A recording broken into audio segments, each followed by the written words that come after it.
Hello, welcome to my channel and welcome to today's video. So this is another episode of my wedding series, and today I'm going to be showing you how to do DIY table centerpieces for a rustic woodlandy themed wedding. So let's get straight on into the video and I'm going to show you how to make them.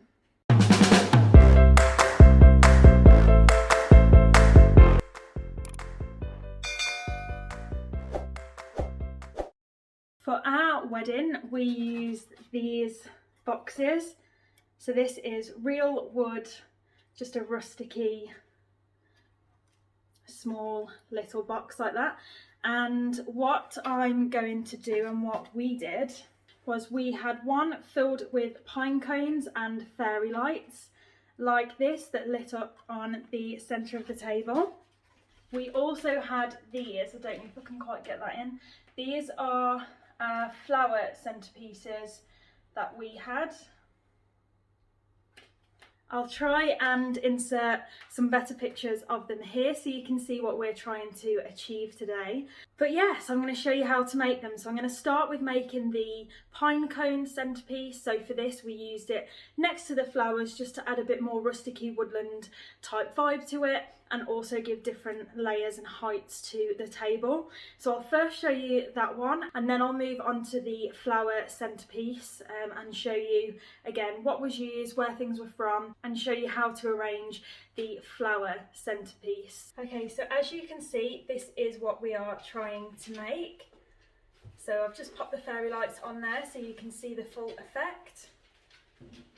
So what's needed for this is a box, as I've shown you earlier. This was £3.50 from Hobbycraft, so I just ordered them offline. Then I got this. This was from a place called Dunelm and it is just some real life moss, as you can see there, that rolls out. These are some little double-sided sticky tabs and they are from Sellotape.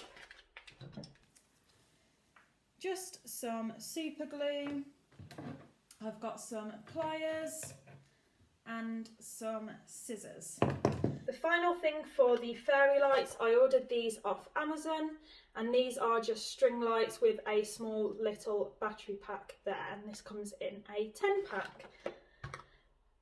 I said the final thing, but we're missing the main thing to make these with, and of course it is the pine cone. I've ordered these off of Amazon. It came in a kilogram box, so there is plenty in there to do that.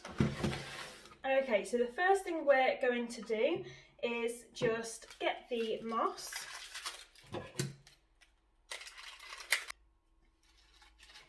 We're just going to measure it and see where it needs cutting to fit in the bottom of the box, and just cut along there. So we're just cutting through the moss.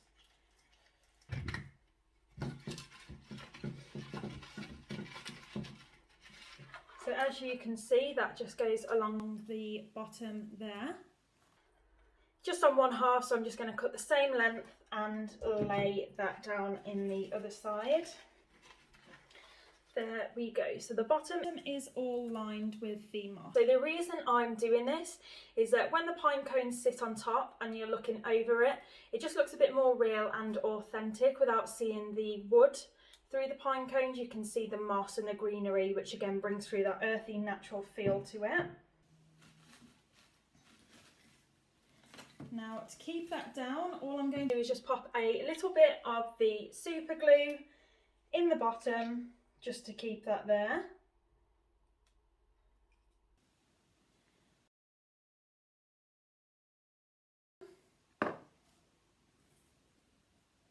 Then I'll just be placing these in where I want them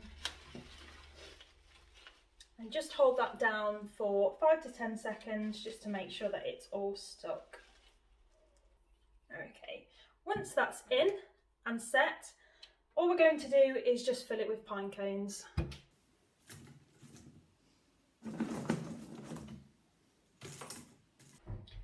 Now these don't need to be neat or perfect, and I'll just spend a couple of minutes just rearranging them, making sure they're all in there nicely and they look presentable on how you want them to be.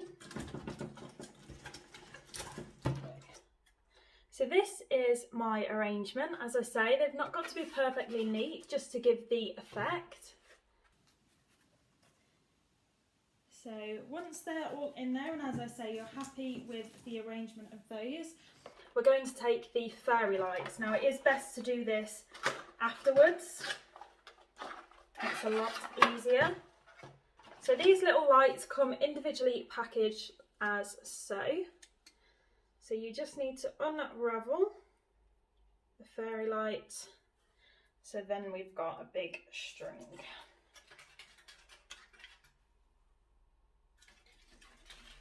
So before we get going, you're just going to remove the tab so that the battery works, and grab 2 of the double-sided sticky tabs, and they're just going to go on the back here so that we can stick up to the side. Remove the backing. And then the first thing we're going to do is just find this a little place to sit. So I've just popped it in down the side very discreetly. Press that in a couple of times to make sure that it's stuck. So what I would say for this is, before you get started, if you turn it on, that way it's a lot easier to see where the wires are going and make sure that you're happy with the effect.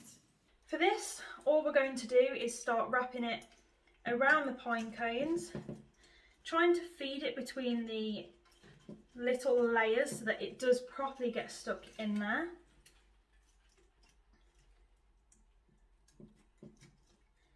And then that is it.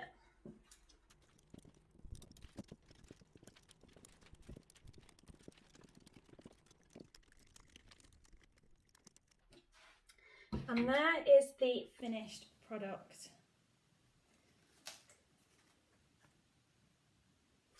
Very quick and simple and easy to do, but so effective. I would also recommend using 2 of these so that you've got more lights to wrap around and it really lights up the box. But I'll show you a closer look now at them. So this is the finished product. As I say, it's so good for a woodland rustic-y wedding. So easy to do, so cheap and simple, but yet so effective.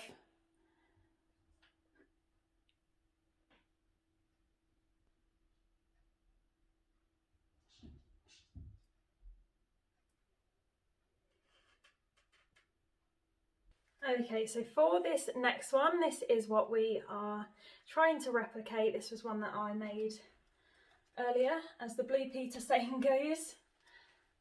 So yes, this is what I'm going to be showing you how to do. So for this, what you are going to need is, again, the same boxes we had earlier for the other ones, so ensuring that the theme is keeping in and all the centerpieces are uniform and match as they can do, as much as they can do. Then you are going to need some oasis. So this is the one for artificial flowers, and they perfectly fit inside here. So whoever made these boxes, I thank you, because that makes things a lot easier. So what we're going to do is keep the plastic that it comes in. By keeping on the plastic that the oasis comes in, helps secure the flowers a bit better and they don't move as round as much, because this then doesn't have the chance to bit. It stays nice, intact and solid. So we're going to keep the plastic on. And then here I've just had to cut one to size. So again, I've kept the plastic on, I've just cut through the whole block, and then I'm going to place that in the end with the bitty end facing inwards so that it is still nice and not bitting everywhere. We're also going to need some pliers, some super glue, and plenty of artificial flowers. So for this box, we have some rose spray, So the colour of our wedding, it was pink and sage green. So I've just got some pink rose spray flowers here. Some gypsophilia. I've got some rose heads. These ones I have already cut to the size that I need them to be.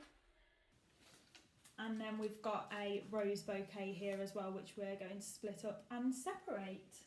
Finally, just got some eucalyptus spray. So we're just going to add this in at the end to give more of a boho theme to it. And again, add to that height. Okay, to start with then, we're just going to take the super glue. And I'm just going to pop this all over the back here.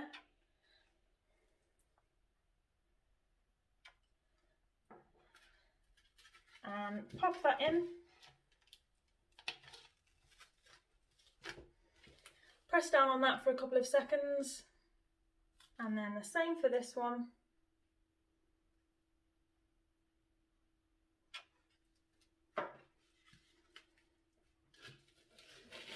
Pop it in and push down just to secure that in. And we are secure. Now, I would recommend gluing this in so the label is down just so that you can't see it poking through your flowers. But I got a little bit excited then and I've put it in the wrong way up, but not to worry because this does peel off. Okay, so once the oasis is in and that's secure, we're ready to start popping the flowers in. So I'd always recommend to start with the centerpiece and the middle section on whatever you wish that to be. Work around from the outside and then start filling in all the gaps. So in the centre, I want to put some of the rose spray, just because that's really going to be the only colour that we're going to have in this bouquet, so I want that to be in the centre and really draw the eye to that. So I'm just taking some scissors here and removing the tags. Just before we go on, I got these from Dunelm, so I think all of these flowers are from Dunelm. They are as affordable as flowers, artificial flowers can be, but they do soon add up because, as I say, this is £2.50 for this rose spray and we are going to use quite a few flowers. But also the Range, Hobbycraft, other places like that, or even just going to a supermarket, a lot of places do sell artificial flowers, so keep an eye out and look for where the best looking but also the most affordable flowers are for you. So what I'm first going to start with by doing is bringing this to the edge of the table and then measuring how tall and how long I want the stem to be, because as I say, I want this to stand up slightly. So if I can measure how tall I know the flowers are going to be and then measure how far into the oasis that needs to go.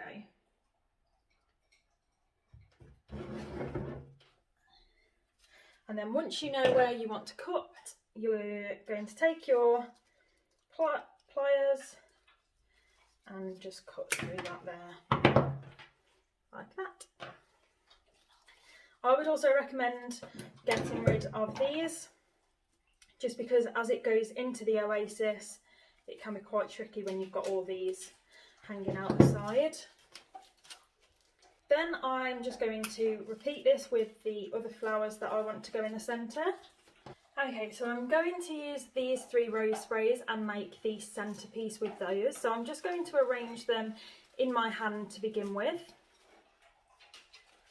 So you can see then they're all mixed in and how we want. And then I can pop those in there like so, just as my starting point.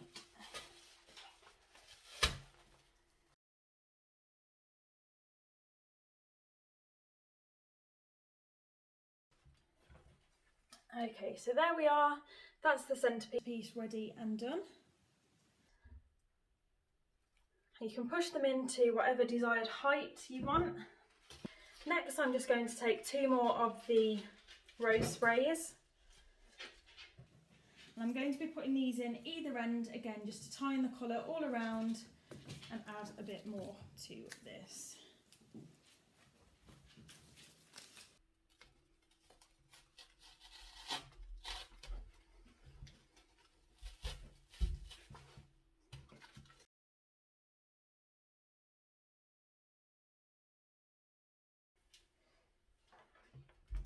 Okay, so that is all the colour I am going to be adding to this bouquet, this table centerpiece. So as you can see there, we've got the middle part, and then I've just added some colour either end.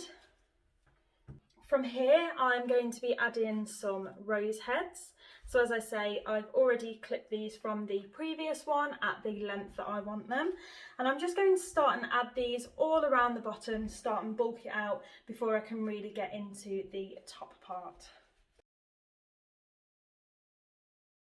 There we go. So what I would recommend doing is every time you add a flower, add the same to the other side. What I did with the last one was every time I popped a flower in, I popped the table centerpiece around and always added it in the same side on the other one.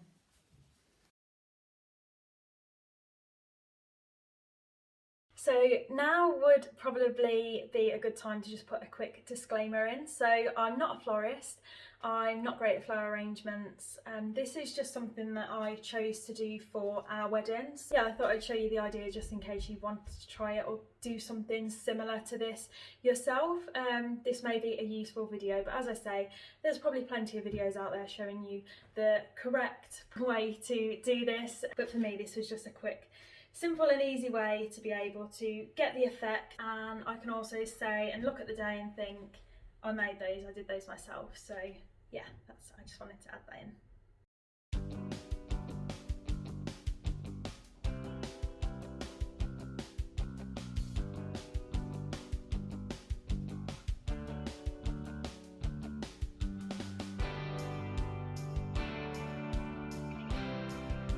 Okay, so I've bulked out the most of it now, as you can see with the rose heads.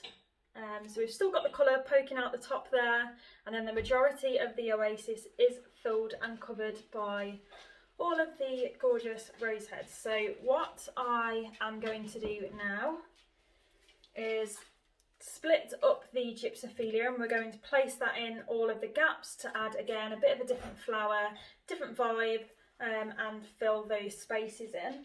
And then once we're done with that, I'll have a look at it again. We may add some more rose heads, or the gypsophilia might be enough to fill out those spaces. But yeah, exactly the same. I'll start at one end, fill in a gap, and then repeat it on the other side just to give that similarity of the centerpiece.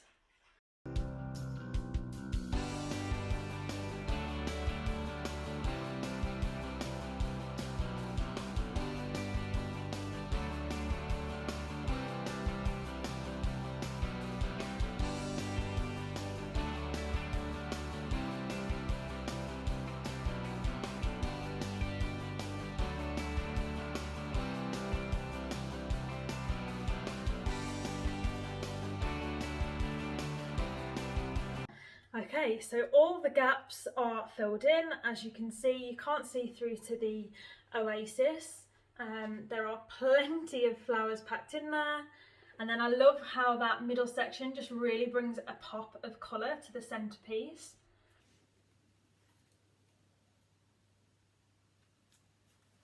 And the sides, again, just tie in all that colour as well. And then the gypsophilia really brings it to life, and again just adds a bit of difference against all of the rose heads. So we are nearly there, we're nearly done. So finally, I like to just go around and add some eucalyptus in. So it is a different theme and style to the rose heads and the gypsophilia. This is a bit more boho flower, whereas this is just more traditional with the rose heads. But personally, I just love how these give different heights, bring in a different effect, and personally I just love eucalyptus. We are finally just going to go around and add the eucalyptus stems in. So again, I just snip the label off.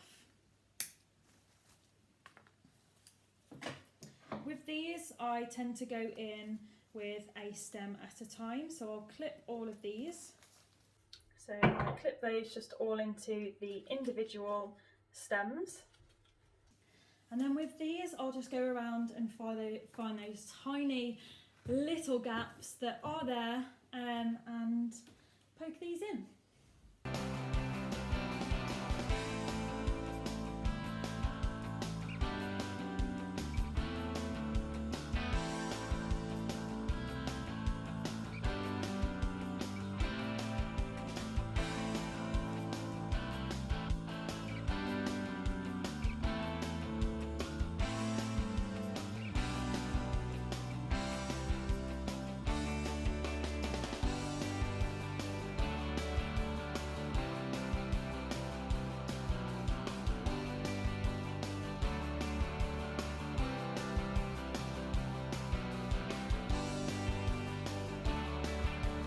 here they are. So this was the first one I done, and then this was the one that I've just completed. So I can see putting them next to each other that this one has got longer eucalyptus stems, so I think I'm probably going to shorten those ones slightly and maybe put a few more in here just that are slightly longer, just so they are more equal and tie in. But I love them. I think they are so gorgeous.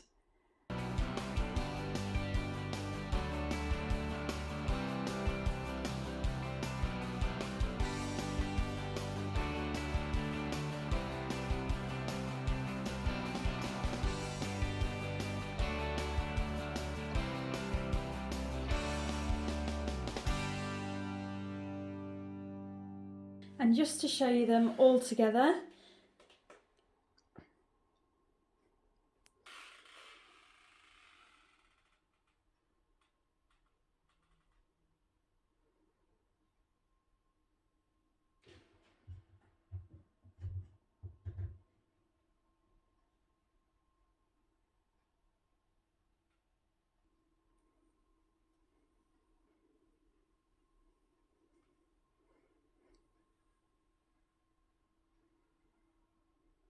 so that is everything from me. I really hope you enjoyed today's video. If you are trying to do your own DIY centerpieces, I hope it gave you some ideas, and I hope it gave you insight in how to make it yourself, where to get things from, and how to pull everything together. If you do have any questions on where to buy things from, or any other ideas, or any suggestions on anything else you would like to see, then please let me know in the comments section down below, and I'll be more than happy to try and do that for you. But other than that, if you did enjoy today's video, don't forget to give it a big thumbs up, and please subscribe to stick around for more, because I've got more wedding videos coming. I also do lifestyle vlogs and DIY. So yeah, I hope to see you again soon in my next video. Bye.